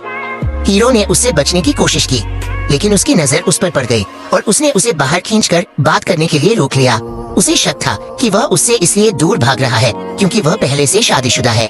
सीधे सवाल करते हुए उसने पूछा, पिछली बार जब हम मिले थे तुमने मुझे गले क्यों लगाया था? मैं तुम्हारे लिए क्या हूँ? हीरो घबरा गया और उससे कहा कि वो सिर्फ इस केस की एक गवाह है और उसने उस दिन सिर्फ उसे सांत्वना देनी चाहिए थी। हीरोइन नाराज हो गई और उसने ठान लिया कि वह उसे जलन महसूस करवाएगी। इसी बीच डिटेक्टिव को 30 साल पुराने केस की एक तस्वीर मिली। वो हैरान रह गया जब उसने देखा कि हीरो की शक्ल बिल्कुल भी नहीं बदली थी। अनाथालय की सहायिका की बात याद करते हुए उसने अपने शक को सच मान लिया। डिटेक्टिव ने हीरो से सवाल करने की सोची, लेकिन हीरो के दयालु व्यवहार ने उसे हैरान कर दिया। इसके बाद हीरोइन ने डिटेक्टिव से उसे घर छोड़ने का अनुरोध किया। वह खुशी खुशी तैयार हो गया। हालांकि जब वे जाने लगे तो हमारा हीरो उन्हें गहरी नजरों से देखता रहा। उसका मन बेचैन हो उठा। डिटेक्टिव ने हीरोइन को हीरो से दूर रहने की चेतावनी दी क्योंकि वह उस पर भरोसा नहीं करता था, लेकिन उसने एक बार फिर उसकी बात नहीं मानी। उस रात उसने हीरो को कई मैसेज भेजे, लेकिन उसने उन्हें इग्नोर कर दिया। दिल टूटकर उसने उसके साथ बिताए पलों को याद किया और महसूस किया कि वह उसे कितना मिस करती है। उसने अपनी दोस्त से कहा, चाहे मैं कितनी भी कोशिश कर लूं, उसके बारे में सोचना बंद नहीं कर पा रही हूँ।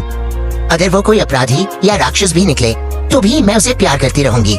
उस रात वो अकेली बैठी शराब पी रही थी और अपने ख्यालों में खोई हुई थी। अचानक डिटेक्टिव आया और उसके पास बैठ गया। उसने देखा कि वह उस राजकुमार से कितना मिलता जुलता है जो उसके सपनों में आया था, और उसे लगने लगा जैसे वे दोनों एक दूसरे के लिए ही बने हैं। वे साथ साथ पीते रहे और करीब आते गए। हीरो ने उन्हें देखा और रोकना चाहा, पर खुद को रोक लिया। वह उसे खोना नहीं चाहता था। उसे एहसास हुआ कि वह उसे प्यार करता है और वह भी उससे प्यार करती है, लेकिन दुर्भाग्य से किस्मत उनके साथ नहीं थी। बाद में डिटेक्टिव ने उसे घर छोड़ा क्योंकि वो पूरी तरह नशे में थी और होश में नहीं थी। हालांकि जैसे ही वो चला गया, वो अचानक उठी, लड़खड़ाते हुए घर से बाहर निकली और हीरो को फोन कर दिया। उसने उसे धमकी देते हुए कहा, मैं सड़क पर अकेली हूँ, अगर तुम मुझसे मिलने नहीं आए तो शायद वो अपराधी मुझे उठा ले जाए। उसकी सुरक्षा को लेकर चिंतित होकर उसके पास जाने के अलावा कोई चारा नहीं था। अगली सुबह हीरोइन बिना कुछ याद किए उठी। जब उसकी दोस्त ने बताया कि हीरो उसे घर लाया था तो वह शॉक रह गई। धीरे धीरे उसे टुकड़ों में याद आने लगा और उसे एहसास हुआ कि उसे हेल्यूसिनेशंस हो रहे थे। फिर उसने हीरो को बताया, मेरे पिछले जन्म में मैं एक रानी थी और मैं एक वजह से तुमसे भाग गई थी। कभी कभी अनजान भी प्रेमी बन जाते हैं। अपनी हालिया हरकतों से शर्मिंदा होकर वो उसकी आंखों में देखने की हिम्मत भी नहीं कर पा रही थी। इसी बीच डिटेक्टिव ने हीरो की तस्वीर फोरेंसिक लैब को भेजी, ये जांचने के लिए कि कहीं यह फेक तो नहीं। हीरोइन ने फिर से हिप्नोसिस सेशन लिया, पर इस बार वो शॉक रह गई जब उसे 30 साल पहले मर चुकी हीरो की प्रेमिका की यादें दिखाई दी। इसी बीच हीरो स्टेशन में होता है और एक विवाहित जोड़े के बीच बहस देखता है। पत्नी गुस्से में है क्योंकि उसने अपने पति को किसी दूसरी औरत के साथ देखा था। वह दूसरी औरत पत्नी का मजाक उड़ाते हुए कहती है, तुम मोटी और बदसूरत हो, तुम्हारा पति तुम्हें तलाक देकर मुझसे शादी करेगा। हीरो पत्नी की दुख भरी नजरों से प्रभावित होता है और उसकी मदद करने का फैसला करता है। वह छत पर जाता है और पति पर एक प्रेम बाण चलाता है। तुरंत ही पति को फिर से अपनी पत्नी से प्यार हो जाता है। वह उसके साथ प्यार से बर्ताव करने लगता है और उस दूसरी औरत को पूरी तरह भूल जाता है। पत्नी खुशी से भर जाती है, उसे जोर से गले लगाती है और राहत के आंसू बहाती है। साथ ही फोरेंसिक लैब अपनी रिपोर्ट डिटेक्टिव को भेजती है, जिसमें हीरो की फोटो असली होने की पुष्टि होती है। डिटेक्टिव हीरो को स्नाइपर राइफल पकड़े देखता है और तुरंत शक करता है कि वही वह अपराधी है जिसे वे ढूंढ रहे हैं। वह अपनी बंदूक निकालता है और उसकी तरफ तान देता है। इसी बीच हीरोइन हीरो की मृत प्रेमिका के घर जाने का फैसला करती है। वह उस लड़की की माँ से मिलती है और उनसे एक अजीब सी जाने पहचाने सी भावना महसूस करती है, लेकिन माफी मांगकर जल्दी से चली जाती है। वापस स्टेशन में डिटेक्टिव हीरो से तस्वीर के बारे में सवाल करता है। हीरो दावा करता है कि तस्वीर में उसके पिता है और वे सिर्फ एक जैसे दिखते हैं। हीरो की कहानी की सच्चाई जांचने के लिए डिटेक्टिव स्नाइपर राइफल चेक करता है और पता चलता है कि वो असली नहीं थी। वह मजबूरी में हीरो की बात मान लेता है, लेकिन फिर भी उसे शक है कि वह एक स्टॉकर है जो महिलाओं की दूर से जासूसी करता है। बाद में डिटेक्टिव गायब नर्स के पति से मिलता है, जो स्टेशन पर इंतजार कर रहा होता है। नर्स का पति उससे मिलना चाहता है, जिसने उसकी पत्नी को गायब होने से पहले आखिरी बार देखा था। लेकिन डिटेक्टिव मना कर देता है, क्योंकि वो हीरोइन की जान को खतरे में नहीं डालना चाहता। शाम को हीरोइन की सुरक्षा के लिए तैनात पुलिस अधिकारी उसे सुरक्षित घर पहुंचाता है।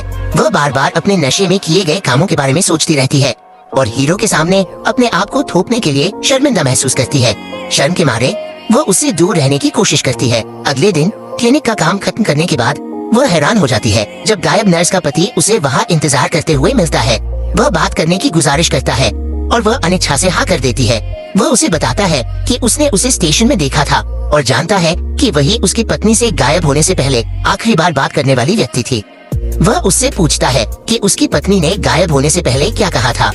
हीरोइन को याद आता है कि नर्स ने उसे बताया था कि वह दुखी थी, क्योंकि उसका पति हमेशा व्यस्त रहता था और उसकी अनदेखी करता था। दुर्भाग्य से वह किसी और पुरुष के करीब आ गई थी, लेकिन अपने पति को दुख न पहुंचाने के लिए उसे ये बात कभी बताने की हिम्मत नहीं हुई। हीरोइन विचारों में खोई हुई वहाँ से चली जाती है और अचानक हीरो को अपने पीछे चलते देखकर चौंक जाती है। वह पूछता है कि क्या नर्स के पति ने उसे परेशान किया। ये सुनकर वो खुश हो जाती है कि वह उसकी चिंता करता है। साथ साथ चलते हुए उसने पास खड़े एक जोड़े को देखा और अचानक कल रात की घटना याद आ गई। वह जल्दी से रास्ता बदल लेती है और हीरो को दूसरे रास्ते पर ले जाती है। वह अपने व्यवहार के लिए माफी मांगती है और उसे बताती है कि वह उस वक्त अपने होश में नहीं थी। फिर वह अपने घर में चली जाती है, खुद पर शर्मिंदा महसूस करते हुए। हीरो उसके दरवाजे के बाहर खड़ा रह जाता है, अपनी भावनाओं से जूझता हुआ। वो उसे बताना चाहता है कि वह उसे प्यार करता है और उससे नाराज नहीं है, लेकिन उसे डर है कि अगर वह उसके बहुत करीब आ गई तो आखिरकार उसे दर्द ही होगा। स्टेशन में अगले दिन हीरोइन को अजीब कपड़े पहने देख सब हैरान रह जाते हैं। वो गर्व से कहती है कि अब अपराधी उससे डरेगा और उसके पास फिर कभी नहीं आएगा। फिर वो सबको एक खास जगह ले जाती है और बताती है कि उसने सपने में देखा है कि अपराधी वहाँ किसी का अपहरण कर रहा है। डिटेक्टिव को शक होता है कि वह बस कल्पना कर रही है, लेकिन हीरो बताता है कि ये वही जगह है जहाँ 30 साल पहले उसके पिता की प्रेमिका का अपहरण हुआ था। अचानक हीरोइन एक महिला को परेशान करते हुए एक आदमी को देखती है और तुरंत उस पर हमला कर देती है। वह उसे पीटती है और ये सुनिश्चित करती है कि उसे अपने किए पर पछतावा हो। हीरो उसकी हिम्मत पर हंसता है और उसे उस घर में ले जाता है जहाँ उसकी पुरानी प्रेमिका रहा करती थी। वहाँ वह अपने अतीत की यादों में खो जाता है। उसकी प्रेमिका कागज के मेंढक बनाया करती थी। हीरो को हैरानी होती है जब हीरोइन भी ठीक वैसे ही कागज के मेंढक बनाने लगती है, बिल्कुल उसकी पुरानी प्रेमिका की तरह। वह ये सोचने लगता है कि क्या वह उसी की पुनर्जन्म हो सकती है, लेकिन फिर भी उसे और सबूत चाहिए। इसी बीच डिटेक्टिव उस इलाके की एक पड़ोसन से मिलता है और उसे पता चलता है कि 30 साल पहले उस घर में 4 जवान लड़के रहते थे। वह बताती है कि उनमें से एक बेहद खूबसूरत था, जिसका चेहरा एंजल जैसा था। जब वो डिटेक्टिव को एक तस्वीर दिखाती है तो वो हैरान रह जाता है, क्योंकि उसमें हीरो और उसका कुत्ता है और वह बिल्कुल वैसा ही दिख रहा है जैसा आज है। फिर वो पूछता है क्या वह कभी शादीशुदा था या उसके बच्चे थे, लेकिन पड़ोसन पक्के तौर पर कहती है कि वह हमेशा कुंवारा ही रहा। डिटेक्टिव स्तब्ध रह जाता है और समझ जाता है कि हीरो ने उसके पिता के बारे में झूठ बोला था। वास्तव में वो खुद पिछले 30 सालों से बिना बूढ़ा हुए जिंदा है। गुस्से में डिटेक्टिव घर के अंदर घुसता है और हीरोइन की कलाई पकड़कर कहता है, तुम्हें इस आदमी से दूर रहना चाहिए। हीरो को अपने गुरु की चेतावनी याद आती है, हर बार जब तुम किसी इंसान से प्यार करोगे वह मर जाएगी। बाद में वह हीरोइन को डिटेक्टिव के साथ बैठे देखता है और अपनी किस्मत को स्वीकार करने का फैसला करता है। वह उन पर एक प्यार का तीर चलाता है, लेकिन किस्मत से वो तीर उन्हें नहीं लगती, यानी उनकी प्रेम कहानी अभी खत्म नहीं हुई। उस रात हीरो अकेले बैठा हुआ है, दिल टूटा हुआ, बेहद दुखी। वह अपने साथी के पास जाता है जो अचानक बोलता है, वैसे मैंने देख लिया था तुम्हारे और हीरोइन के बीच जो हुआ जब मैं कुत्ते के रूप में था। हीरो सन्न रह जाता है, क्षण से उसका चेहरा लाल हो जाता है। उसका दोस्त मुस्कुराते हुए जोड़ता है, इनकार मत करना, वो नींबू पानी से नशे में थी, पर तुम बेतहाशा खुश दिख रहे थे। हीरो घबराकर चेतावनी देता है, अगर तुमने किसी को बताया कि मैं उसे प्यार करता हूँ तो मैं तुम्हें छोड़ूंगा नहीं।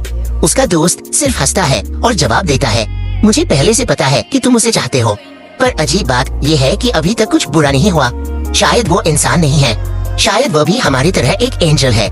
इसी बीच डिटेक्टिव 30 साल पुराने हीरो की तस्वीर को घूरता रहता है, अब भी समझ नहीं पा रहा कि वो बूढ़ा क्यों नहीं हुआ। तभी उसकी टीम का एक सदस्य अंदर आता है और तस्वीर देखकर कहता है, मैंने एक ऐसी ही तस्वीर रेस्टोरेंट में देखी थी, पर वो तो कम से कम 100 साल पुरानी थी। डिटेक्टिव ने पहले सोचा था कि वो हीरो के दादा की तस्वीर होगी, लेकिन अब उसका दिमाग हिल गया है। उसे अचानक वो वीडियो याद आता है जहाँ हीरो ने बंदूक पकड़कर कुत्ते के मालिक को धमकाया था। धीरे धीरे सभी सुराग जुड़ने लगते हैं। वही हीरो अभी भी अपने दोस्त के शब्दों को याद करते हुए गहरे विचारों में डूबा है। क्या हीरोइन सच में कोई देवदूत हो सकती है? वो सुंदर है, दयालु है। वो उसके बारे में सोचना बंद ही नहीं कर पा रहा। इधर सच जानने के इरादे से डिटेक्टिव रेस्टोरेंट पहुंचता है ताकि वह पुरानी तस्वीर खुद देख सके, लेकिन उसे आश्चर्य हुआ, तस्वीर गायब है। पता चलता है कि रेस्टोरेंट मालिक ने वो तस्वीर हटा दी थी। डिटेक्टिव तुरंत हीरो को फोन करके चेतावनी देता है, सावधान रहो, मैं सच जान चुका हूँ और मैं इसे साबित करने के करीब हूँ। रात में हीरोइन को उस गायब नर्स से एक मैसेज आता है कि मदद चाहिए। हैरान होकर वो तुरंत डिटेक्टिव को फोन करके नर्स का नंबर पूछती है। वह पुष्टि करता है कि ये सच में उसी का नंबर है।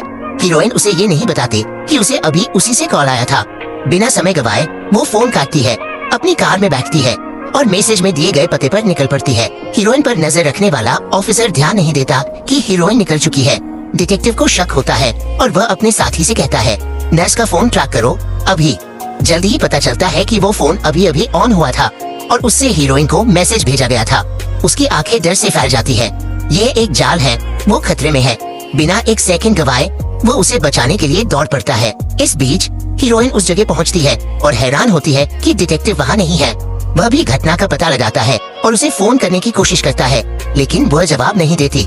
जैसे ही वो नर्स को आवाज लगाती है, अचानक क्रिमिनल उसके सामने आ जाता है। डरकर वो भागने की कोशिश करती है, लेकिन वह उस पर हमला करता है और उसका गला घोंटता है जब तक कि वह जमीन पर न गिर जाए।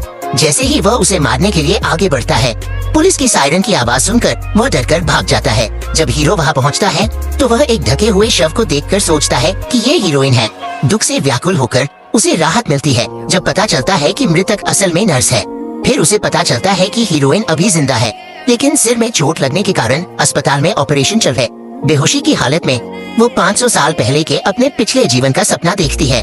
आश्चर्य से उसे एहसास होता है कि वह राज परिवार की नहीं थी, जैसा उसे हमेशा लगता था। वह तो सिर्फ एक सेविका थी। उसे हीरो की यादें वापस आती हैं और वह याद करती है कि कैसे उसने हमेशा उसे प्यार किया और उसकी रक्षा की। अगले दिन वो उठती है और डॉक्टर उसकी हालत जांचता है, लेकिन वह एक फरिश्ते के बारे में बात करती रहती है जिसने उसे बचाया था। हालांकि वह उसका चेहरा नहीं देख पाती। डॉक्टर समझता है कि दुर्घटना के कारण वो भ्रमित है। उसकी दोस्त उसे खाना खिलाने की कोशिश करती है, लेकिन वह मना कर देती है। अभी भी घटना से सहमी हुई है। ये देखकर हीरो खुद उसका पसंदीदा खाना बनाता है। वह खाने का स्वाद लेती है और उसकी मौजूदगी उसे सुकून देती है। वह उसके पास तब तक बैठा रहता है जब तक वह सो नहीं जाती और फिर वह अपने अतीत के बारे में एक बार फिर सपना देखती है। इस बार उसे आखिरकार उस एंजल का चेहरा दिखाई देता है। वह हीरो ही है। वह सदमे में जागती है और उसे अपने सामने देखकर कहती है कि उसे सब कुछ याद आ गया है। वह उससे कहती है, मुझे आखिर वो आदमी मिल गया जिसे मैं जिंदगी भर ढूंढ रही थी। उसी पल डिटेक्टिव हीरो के घर आता है और उसके दोस्तों से मिलता है। वो हैरान रह जाता है क्योंकि वे बिल्कुल वैसे ही दिखते हैं जैसे 30 साल पहले दिखते थे, जिससे उसका शक पक्का हो जाता है। वे इंसान नहीं है। एक फ्लैशबैक में 500 साल पहले की घटना दिखाई देती है। राजकुमार सेविका से जबरदस्ती शादी करना चाहता था, लेकिन वो हीरो से प्यार करती थी। शादी वाले दिन राजकुमार के दुश्मनों ने उसे मारने की कोशिश की, लेकिन हीरो ठीक समय पर आ गया और उसकी जगह खुद घातक वार खा लिया। टूटी हुई सेविका ने चट्टान से कूदने का फैसला किया, उम्मीद करते हुए कि अगले जन्म में हीरो से फिर मिल पाएगी। वह सदियों तक उसका इंतजार करता रहा और 30 साल पहले वो आखिरकार हीरोइन के रूप में पुनर्जन्म लेती है। जब वो खतरे में थी तो उसने एक बार फिर उसे बचाया, लेकिन उसे हमेशा डर रहता था कि कहीं वह उसे फिर से न खो दे। जिस दिन उसने अपने प्यार का इजहार किया, वह उससे पहाड़ों पर मिलने का इंतजार कर रहा था, लेकिन अपराधी ने उसका अपहरण कर लिया और उसे मार डाला। उस पल के बाद से वो उसके पुनर्जन्म का इंतजार करता रहा, ये जाने बिना कि वो पहले ही जन्म ले चुकी थी। वर्तमान में वापस आते हुए हीरोइन होश में आती है और उसे विश्वास हो जाता है कि उसने आखिरकार अपने नियति वाले सपनों को पूरा कर लिया है। लेकिन डॉक्टर यही कहता है कि वो सर्जरी के कारण सब कुछ सिर्फ अपने दिमाग में देख रही है। इसी बीच डिटेक्टिव हीरो के साथ बैठकर उसके हाथ पर एक घाव के बारे में पूछता है। उसने देखा कि वो असामान्य रूप से जल्दी भर गया है। वह उससे सच जानने के लिए दबाव डालता है, लेकिन हीरो बेचैन होकर चुप रहता है और वहाँ से चला जाता है। शक होने पर डिटेक्टिव चुपके से हीरो का जूस का ग्लास ले लेता है और उसका डीएनए टेस्ट करवाने का फैसला करता है। बाद में हीरोइन को याद आता है कि हमले के दौरान उसने अपराधी की गर्दन पर चोट पहुंचाई थी। वो डिटेक्टिव को ये जानकारी देती है, ये मानते हुए कि चोट का निशान अभी भी होगा। डिटेक्टिव इस सुराग को आगे बढ़ाता है और पुष्टि करता है कि नर्स का बॉयफ्रेंड जो इस मामले का एकमात्र सस्पेक्ट है, उसकी गर्दन पर एक चोट का निशान है। इस सबूत के आधार पर वे उसे गिरफ्तार कर लेते हैं और पता चलता है कि वही वो सीरियल किलर था जिसने उन महिलाओं की हत्या की थी। पीड़ितों के परिवार, जिनमें नर्स के प्रियजन भी शामिल हैं, दुख और गुस्से से भर जाते हैं और बदला लेना चाहते हैं। हीरो के डीएनए टेस्ट के नतीजे आते हैं और डॉक्टर हैरान रह जाता है। पता चलता है कि उसका कहीं कोई रिकॉर्ड नहीं है। ये एक अभूतपूर्व मामला है। डिटेक्टिव स्तब्ध रह जाता है, समझ जाता है कि हीरो कोई साधारण इंसान नहीं है। उसी पल हीरो को एक हिप्नोटिस्ट से मिलते देखा जाता है। हिप्नोटिस्ट हीरो को बताता है कि उसने पता लगाया है कि हीरोइन उसकी प्रेमिका की यादें देख रही है, जो 30 साल पहले मर चुकी थी। हीरो इस खुलासे से स्तब्ध रह जाता है और उससे फाइल ले लेता है। बाद में जब वो इसे पढ़ता है तो हैरान हो जाता है, क्योंकि हीरोइन उसके और उसकी मृत प्रेमिका के बीच हुई घटनाओं को याद कर रही है। वह उसी चीज से प्यार करती है जो उसकी प्रेमिका करती थी। आखिरकार उसे समझ आ जाता है, यही वजह है कि वह हमेशा से हीरोइन की ओर आकर्षित महसूस करता था। अब उसे यकीन हो जाता है कि उसकी प्रेमिका का हीरोइन के शरीर में पुनर्जन्म हुआ है। उसे देखने का दृढ़ संकल्प लेकर वह उसके घर पहुंचता है, लेकिन उसकी दोस्त बताती है कि वह पहाड़ों पर चली गई है, क्योंकि उसे एहसास हुआ कि उसके पास एक आखिरी मौका है। जब वो उसे पुकारता है तो वह उसकी ओर दौड़ती है और उसे गले लगा लेती है, ये पुष्टि करते हुए कि वह वाकई उसका खोया हुआ प्यार है। डिटेक्टिव इस पल का गवाह बनता है और उसमें राजकुमार के रूप में उसकी अपनी यादें ताजा हो जाती है। ईर्ष्या से भरकर वह चुपचाप ये सब देखता रहता है। हीरो हीरोइन को घर ले जाता है और वह खुशी से भर जाती है, क्योंकि उसने आखिरकार अपनी फीलिंग्स स्वीकार कर ली है। अब जब वे एक साथ हैं, तो उन्होंने आधिकारिक तौर पर अपने रिश्ते की शुरुआत करने और अलग रहने के सारे खोए हुए पलों को पूरा करने का फैसला किया। बाद में हीरो डिटेक्टिव से मिलता है और दृढ़ता से कहता है, मैं हीरोइन से प्यार करता हूँ और इस बार कुछ भी हो जाए मैं उसे कभी नहीं छोड़ूंगा। डिटेक्टिव गुस्से में आ जाता है, क्योंकि वह जानता है कि हीरो इंसान नहीं है। वह हीरोइन को फोन करके उसे चेतावनी देता है, उससे दूर रहो, वह एक एलियन है। वह बेशक उसकी बात पर विश्वास नहीं करती। एलियन सच में? वह हंसकर उसकी बात को टाल देती है। अगले दिन हीरोइन अपने घर के बाहर हीरो का इंतजार करती है, उनके साथ बिताने वाले दिन को लेकर बेहद उत्साहित। वह उसे उस अनाथालय में ले जाता है जहाँ वह पली भी। बच्चों के लिए उपहार लेकर वे सबके साथ खेलते हुए खुशी भरा समय बिताते हैं और एक दूसरे के और करीब आ जाते हैं। अनाथालय की डायरेक्टर से बात करते हुए हीरोइन को एक चौंकाने वाली बात पता चलती है। हीरो उस डिटेक्टिव जैसा दिखता है जिसने 30 साल पहले एक केस संभाला था। वह उसका बेटा है। इसी बीच हीरो स्टोर रूम में होता है जब उसे 7 घातक पापों नामक एक पुराना दस्तावेज मिलता है। झटके में वो डायरेक्टर से इसके बारे में पूछता है। वह बताती है कि यह पूर्व अनाथालय प्रमुख का था, जो बच्चों के साथ बेहद बुरा व्यवहार करती थी। असल में वो उन्हें लाल रंग की नोटबुक में अपने पाप लिखने के लिए मजबूर करती थी। कुछ ने उसकी शिकायत पुलिस से करने की कोशिश की, लेकिन कुछ भी होने से पहले 30 साल पहले आग लग गई और माना जाता है कि वह उसमें मर गई। हीरो फिर जेल जाता है और दोषी अपराधी से मिलता है। वो पूछता है कि क्या उसने वास्तव में अनाथालय की डायरेक्टर को मारा था, लेकिन वो आदमी डरा हुआ दिखता है और जवाब देने से इनकार कर देता है। हीरो सब कुछ समझ जाता है। असली अपराधी अनाथालय की डायरेक्टर खुद है, जिसने अपनी मौत का नाटक किया था। दोषी व्यक्ति सिर्फ उसके देखभाल में रहने वाला एक अनाथ था, जिसे उसके अपराधों में मदद करने के लिए मजबूर किया गया था। हीरो को एहसास होता है कि हीरोइन की जान को खतरा हो सकता है और वह उसे बचाने के लिए तेजी में वहां पहुंचता है।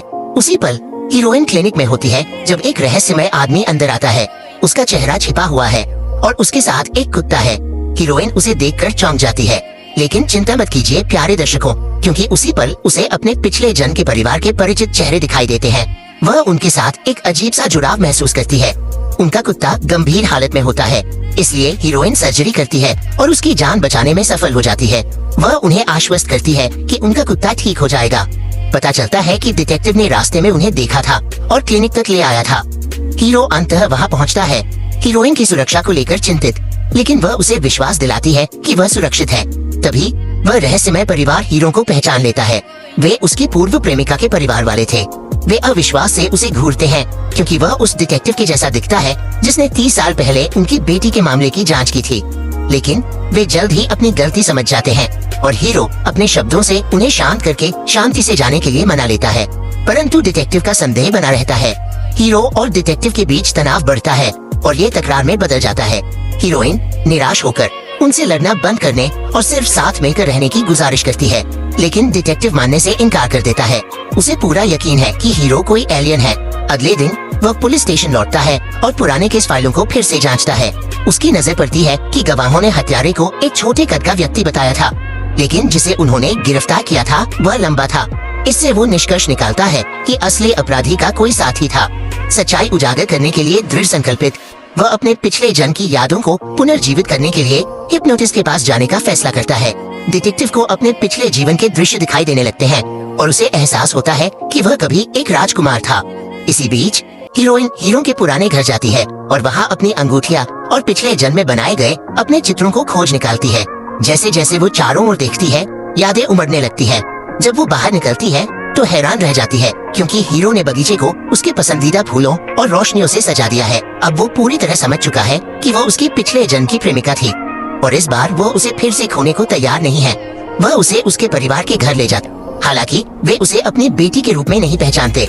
उसकी माँ अपने कुत्ते को बचाने के लिए उसे धन्यवाद देते हुए उसे रात के खाने पर रुकने का निमंत्रण देती है। अपने पुराने कमरे के अंदर वो अपने बचपन के दोस्तों के साथ खींची गई तस्वीरें देखती है। उसके स्कूल के दिनों की यादें ताज़ा हो जाती हैं।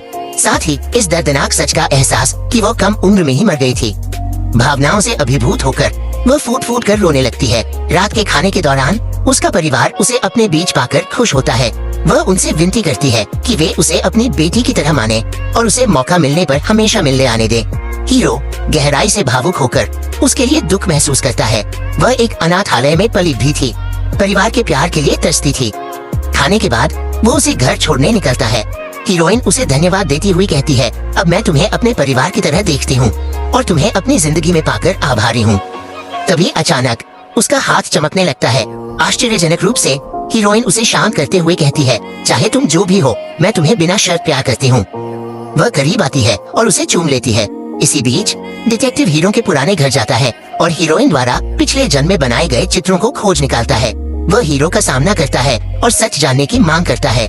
वह उसे वे चित्र दिखाता है और पूछता है कि क्या चित्रों में दिखाई गई लड़की हीरोइन ही है। हीरो अंततः झुक जाता है और उसे सब कुछ बता देता है। सच ये है कि वह एक राजकुमार था और हीरोइन कभी उसकी सेविका थी, हालांकि उसने एक बार उसे मारने की कोशिश की थी। इस खुलासे से डिटेक्टिव स्तब्ध रह जाता है। अगली सुबह हीरोइन घबराहट में जागती है, ये सोचकर कि कहीं हीरो गायब तो नहीं हो गया। उसे खोने के डर से व्याकुल वो उसे फोन करती है और राहत की सांस लेती है जब वह जवाब देता है, मैं अभी भी यही हूँ। इसी बीच पुलिस को एक नई पीड़िता का शव मिलता है। उसके साथ एक लाल नोटबुक मिलती है जिस पर लिखा है द सिन ऑफ डिजीज। अधिकारी जेल में बंद अपराधी से पूछताछ करते हैं, लेकिन वो बात करने से इनकार कर देता है। वो अत्यंत घबराया हुआ दिखता है, बार बार कहता है कि जेल बाहरी दुनिया से ज्यादा सुरक्षित है। और तभी एक अजीब घटना घटती है। प्यार का तीर सुनहरे रंग में बदल जाता है। न केवल इतना, बल्कि हीरो और उसके दोस्त अचानक गायब हो जाते हैं और वापस लव एंजल्स में बदल जाते हैं। इसी बीच हीरो का एक दोस्त चुपके से हीरोइन की सबसे अच्छी दोस्त को देख रहा होता है, क्योंकि उसे उससे प्यार हो गया है। वह उसकी मौजूदगी से अनजान नींबू पानी पीते हुए खोई हुई सी लगती है। अकेलापन महसूस कर रही होती है। वह भाग जाती है और झूले पर बैठ जाती है। धीरे धीरे खुद ही झूल रही होती है। हीरो का दोस्त अभी भी अदृश्य उसके लिए झूला झूलाना शुरू कर देता है। वह हैरान हो जाती है, सोचती है कि झूला अपने आप कैसे हिल रहा है। जैसे ही वो गिरने वाली होती है वो उसे पकड़ लेता है। तभी अचानक प्यार के तीर का रंग फिर से बदलता है और हीरो व उसके दोस्त दोबारा दिखाई देने लगते हैं। हीरोइन की सबसे अच्छी दोस्त चौंक जाती है जब खुद को हीरो के दोस्त की बाहों में पाती है। उसे लगता है कि वह जरूर कोई भ्रम देख रही है।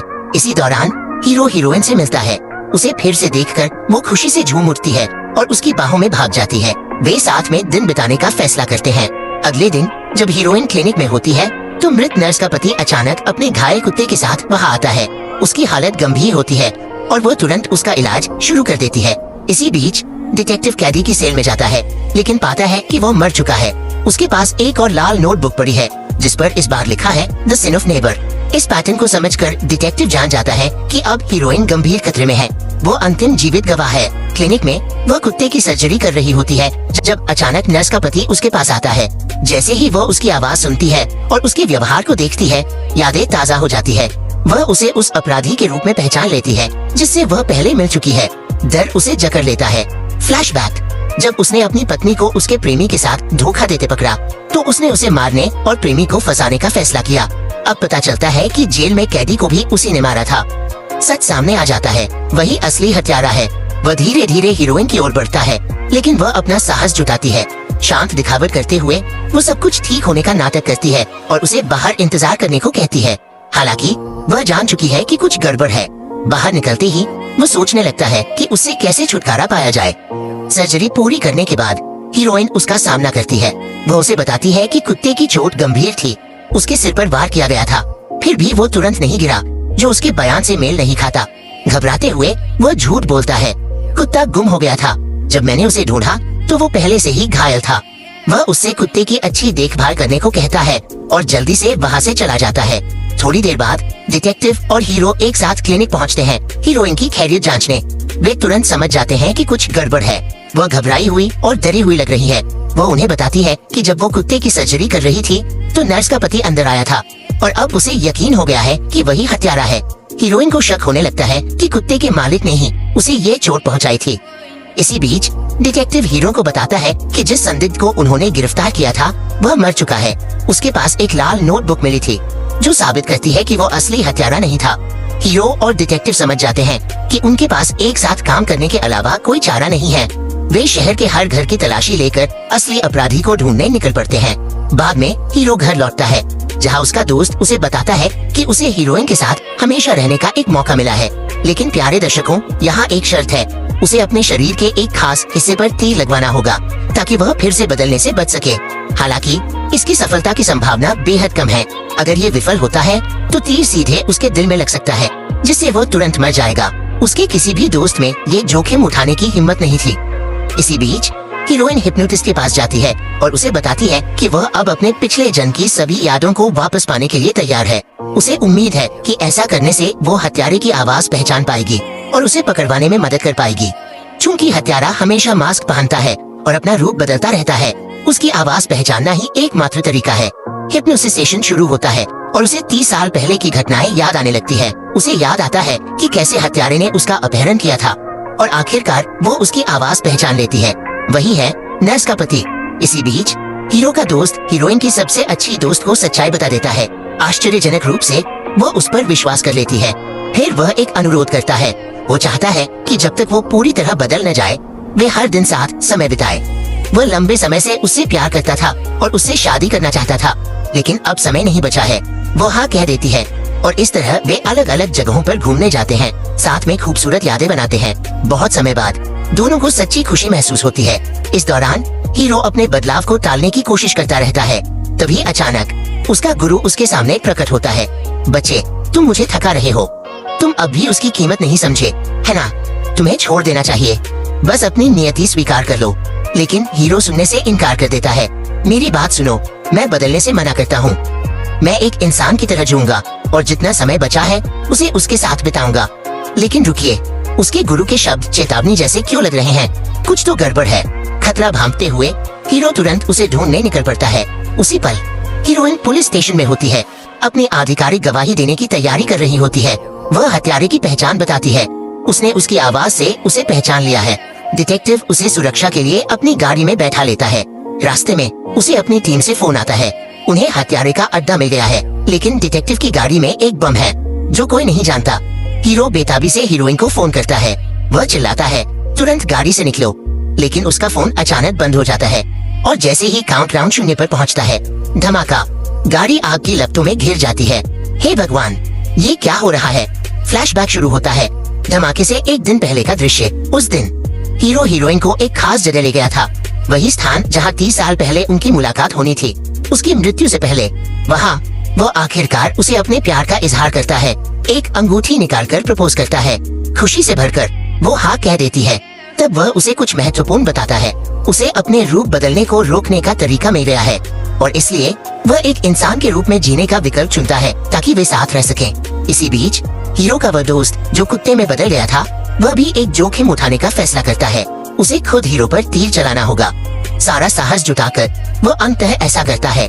परिणामों से सहमा हुआ, लेकिन प्यारे दर्शकों, वह सफल हो जाता है। तीर सही जगह लगता है। शुक्र है हीरो होश में आता है, अपने रूपांतरण कोकून से मुक्त होकर। वह व्यथा में चीखता है, हीरोइन को बचाने के लिए संघर्ष करते हुए। अब हम कार विस्फोट के उस क्षण पर लौटते हैं। डिटेक्टिव की सांसें थम जाती है जब वो हीरो को हवा में उड़ते देखता है, हीरोइन को अपनी बाहों में समेटे हुए। जैसे ही वो जमीन पर उतरता है, उसकी नजर हत्यारे पर पड़ती है जो एक कार में भागने की कोशिश कर रहा है। हीरोइन को डिटेक्टिव के साथ छोड़कर हीरो उसका पीछा करने निकल पड़ता है, उसे पकड़ने का दृढ़ संकल्प लेकर। लेकिन हीरोइन चिंतित है। उसके पंख अजीब लग रहे हैं, वे काले हो गए हैं। हत्यारा एक सूनी जगह पर भाग जाता है और अभी अभी जो कुछ देखा है उससे हिला हुआ है। तभी अचानक हीरो उसके सामने प्रकट होता है, हवा में मंडराता हुआ। मैं उनका बदला लूंगा, वो ठंडे स्वर में कहता है। एक भीषण लड़ाई छिड़ जाती है। हत्यारा हीरो के पेट में चाकू घोंप देता है, जिससे गहरा घाव हो जाता है। हीरो से खून बहने लगता है, लेकिन वह दर्द सहता है। अंतिम प्रयास में वह हत्यारे को छत से धक्का देकर गिरा देता है। गिरते हुए हत्यारे को उन सभी लोगों की आत्माएं दिखाई देती है जिन्हें उसने मारा था। इसी बीच हीरोइन और डिटेक्टिव घटनास्थल पर पहुंचते हैं, केवल ये देखने के लिए कि हीरो जमीन पर गंभीर रूप से घायल पड़ा है। वह उसकी ओर भागती है, आंसू उसके चेहरे पर बहते हुए उससे विनती करती है कि वह उसे छोड़कर न जाए। वह उसका हाथ पकड़ता है और फिर धीरे धीरे फेड होने लगता है। उसकी आंखों के सामने वो गायब हो जाता है। उसके दोस्त भी मानव दुनिया से गायब हो जाते हैं, लव एंजल्स के रूप में वापस लौट जाते हैं। दिन बीतते जाते हैं और हीरोइन हीरो के पुराने घर जाती है। वह पौधों को पानी देती है, उसकी यादों में खोई हुई।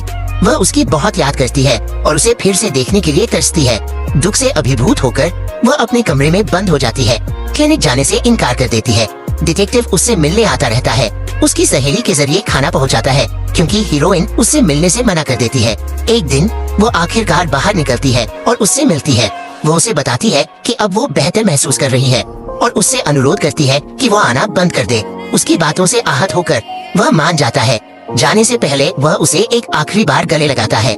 आशा को थामे रखने का संकल्प लेकर हीरोइन बार बार उस पहाड़ पर लौटती है। वह प्रार्थना करती है कि उसका प्रियतम किसी चमत्कार की तरह वापस आ जाए। साल बीत जाते हैं। वह पहाड़ पर अपनी 999वीं बार आ चुकी होती है। एक आखिरी प्रयास बाकी होता है और वह एक बार फिर पहाड़ पर चढ़ती है। वह पूरे दिल से प्रार्थना करती है, लेकिन कुछ नहीं होता। आशा खोते हुए वो हार मानकर सिर झुका लेती है और तभी एक आवाज उसका नाम पुकारती है। वह चौंककर पीछे मुड़ती है। वो वहाँ खड़ा है, हीरो उसके सामने है। वह उसकी ओर भागती है, डरती है कि कहीं ये सपना तो नहीं। आंखों में आंसू भरकर वो उसे गले लगा लेती है। वह उसे बताता है कि वह रूपांतरण कोकून से मुक्त हो गया है और अपने पंख खो चुका है।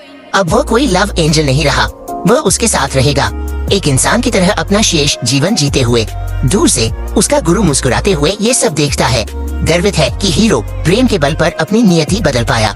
समय बीतता है, हम हीरो और हीरोइन को सुखपूर्वक साथ रहते देखते हैं। उनकी एक सुंदर बेटी भी है। जैसे जैसे वो बड़ी होती है, वे उसे उस लव एंजल की पौराणिक कहानी सुनाते हैं, जिसने अपने मानव साथी के साथ रहने के लिए अपने पंखों का त्याग कर दिया था। एक दिन वे सभी अपने प्रियजनों के साथ एक रेस्टोरेंट में इकट्ठा होते हैं। साथ में वे हंसी खुशी बांटते हैं। 500 साल बाद उनका प्रेम अंततः विजयी हुआ है और इसके साथ ही ये ड्रामा यहाँ समाप्त होता है। धन्यवाद देखने के लिए। अगर आपको इस तरह के ड्रामा पसंद है तो सब्सक्राइब करना न भूलें और बेल आइकन दबाएं ताकि आप बेस्ट ड्रामा से कभी न चूकें। मिलते हैं अगली वीडियो में। Yeah.